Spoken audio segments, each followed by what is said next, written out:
PESA जिल्हा म्हणून घोषित करण्यात आलेला होता। पण ज्या वेळेला हा जिल्हा पेसा म्हणून घोषित केला त्यावेळेला पेसाची संकल्पना संदिग्ध ठेवण्यात आली, ती अजूनपर्यंत स्पष्ट झालेली नाही आणि म्हणून अनेक प्रश्न या ठिकाणी शासन दरबारी सुद्धा प्रलंबित आहेत आणि त्याचा फटका हा आपल्या विद्यार्थ्यांना नोकरीमध्ये आणि इतर वेगवेगळ्या लाभाच्या ज्या बाबी आहेत त्याच्यामध्ये या ठिकाणी भेडसावत आहे आणि खरोखरच त्यामुळे शासनाने एका प्रकाराने पेसा म्हणून हा जिल्हा घोषित केल्यानंतर अनेक प्रश्न आपल्या पुढे या ठिकाणी उपस्थित केलेले आहेत आणि त्याचाच एक परिणाम म्हणून या ठिकाणी आता काही गावांना या ठिकाणी लोकसंख्येच्या बाबतीमध्ये हा प्रश्न भेडसावत आहे। विशेष म्हणजे पूर्वीचा आपला गाव आणि आपला पाडा यामध्ये आदिवासींची लोकसंख्या ही मर्यादित स्वरूपामध्ये होती। त्यावेळेला बाहेरून येऊन राहणाऱ्या लोकांची संख्या ही फार कमी प्रमाणामध्ये होती, परंतु नागरिकीकरण जसजसं वाढायला लागलेलं आहे तसतसं आपल्या गावामध्ये बिगर आदिवासी लोकांची संख्या ही सुद्धा वाढायला लागलेली आहे। आता बिगर आदिवासी लोकांची संख्या या ठिकाणी वाढायला लागली त्यामुळे साहजिकच आहे काही कालखंडानंतर आपली जी मूळ आदिवासी त्या ठिकाणी होते त्या मूळ आदिवासी लोकांची लोकसंख्या ही त्या ठिकाणी मर्यादित झालेली आहे किंवा ती अल्पसंख्याकामध्ये त्या ठिकाणी आलेली आहे आणि आता या अल्पसंख्याकाचा गुणांक या ठिकाणी घेऊन काही गावांना पेसा गावामधून वगळण्याचा प्रयत्न शासन दरबारी या ठिकाणी केला जात आहे। याच प्रकाराने काही गावामध्ये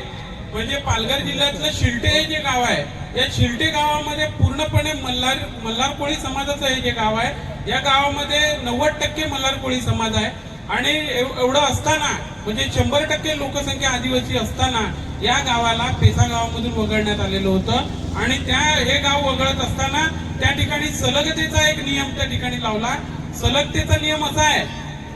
की त्या गावाच्या आजूबाजूची जी गावं आहेत या गावांना सुद्धा त्याचा फटका या ठिकाणी आपल्याला बसतोय। म्हणजे आपण आता या ठिकाणी आरक्षणाचा विचार करतो त्यावेळेला जिल्हा परिषद गट, पंचायत समिती गट हे ज्या गावामध्ये पूर्वी आदिवासी आरक्षण त्या भागामध्ये होतं त्या भागामध्ये आता बिगर आदिवासींचं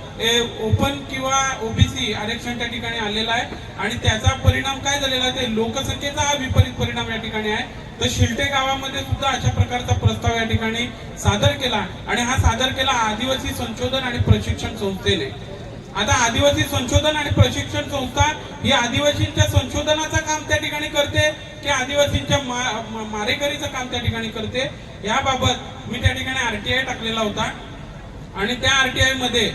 त्यांना मी प्रश्न विचारलेला होता की ही जी तुम्ही शिफारस शासनाला केलेली आहे ही शासनाला केलेली शिफारस ही तुमच्याकडे आलेली कोणत्या प्रशासनाच्या विभागाकडून त्या ठिकाणी आलेली आहे, ती गावाकडून आलेली आहे, जिल्हा परिषदेकडून आलेली आहे की कोणत्या आणखीन विभागाकडून आलेली आहे। तर त्यांनी त्या ठिकाणी स्पष्टपणे माहिती सादर केली का कोणत्याही प्रकारच्या प्रशासनाकडून ही माहिती आलेली नसताना पण आदिवासी संशोधन विभागाने शासनाला ही गावं वगळण्याचा सलगतेच्या नियमाच्या साखळीचा त्या ठिकाणी कायदा लावला आणि त्यामधून ही गावं वगळण्याचा प्रयत्न केलेला आहे। तरी माझी या ठिकाणी विनंती आहे की या अशा प्रकारे आदिवासी संशोधन आणि प्रशिक्षण संस्था जी आदिवासींसाठी या ठिकाणी काम करते ती खरोखरच आदिवासीच्या फायद्यासाठी काम करते की आदिवासीच्या नुकसानासाठी काम करते त्याचाही या ठिकाणी विचार आपल्याला झाला पाहिजे अशी मी या ठिकाणी मान्यवरांना विनंती करतो की खरोखरच हा प्रश्न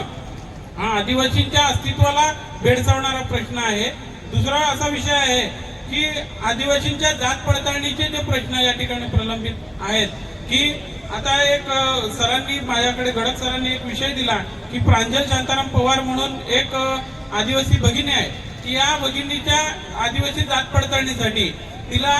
पवार या नावाने जात पडताळणीचे पवार कुटुंबाचे सगळे त्या ठिकाणी जात पडताळणीचे कागदपत्र लावून सुद्धा त्यांना त्या ठिकाणी वेगवेगळ्या क्युरी काढलेल्या आहेत आणि त्यांना अशा प्रकारचा बंच देऊन त्यांना म्हणजे जात पडताळणी ओरिजिनल आदिवासी असून सुद्धा त्यांना जात पडताळणीसाठी अनेक प्रकारच्या अडथळ्यांना त्या ठिकाणी सामोरं जावं लागते। तर यासाठी सुद्धा आपल्या कोळी मल्हार समाज संघाच्या आपल्या सगळ्या कमिटीला विनंती आहे की त्यांनी अशा प्रकारचे हे जे प्रश्न आपल्या आदिवासी समाजाला भेडसावत आहेत या प्रश्नासाठी सुद्धा आपण त्या ठिकाणी हस्तक्षेप केला पाहिजे, त्याच्यातून मार्ग काढला पाहिजे। याचबरोबर आणखीन जे परिपत्रक या ठिकाणी आपल्याला काढण्यात आलेलं आहे की आदिवासी हिंदू नाही मिळत त्यासाठी त्यांना आदिवासी हा जातीच्या दाखल्यामध्ये आदिवासी म्हणून त्या ठिकाणी उल्लेख करावा तर त्या परिपत्रकामध्ये मल्हार कोळी या आपल्या पोट जातीचा त्या ठिकाणी उल्लेख मिळत नाही. त्यामुळे आपल्या आदिवासी कोळी मल्हार समाज संघाच्या कमिटीला एक माझी विनंती आहे की त्यांनी या परिपत्रकामध्ये मल्हार कोळी समाजाचा पण त्या ठिकाणी उल्लेख होऊन त्याच्यामध्ये जी संदिग्धता निर्माण झालेली आहे ते सोडवण्यासाठी सुद्धा या ठिकाणी प्रयत्न करावा अशी मी या मेळाव्याच्या निमित्ताने विनंती आपल्या सर्वांना करतो. आणि मला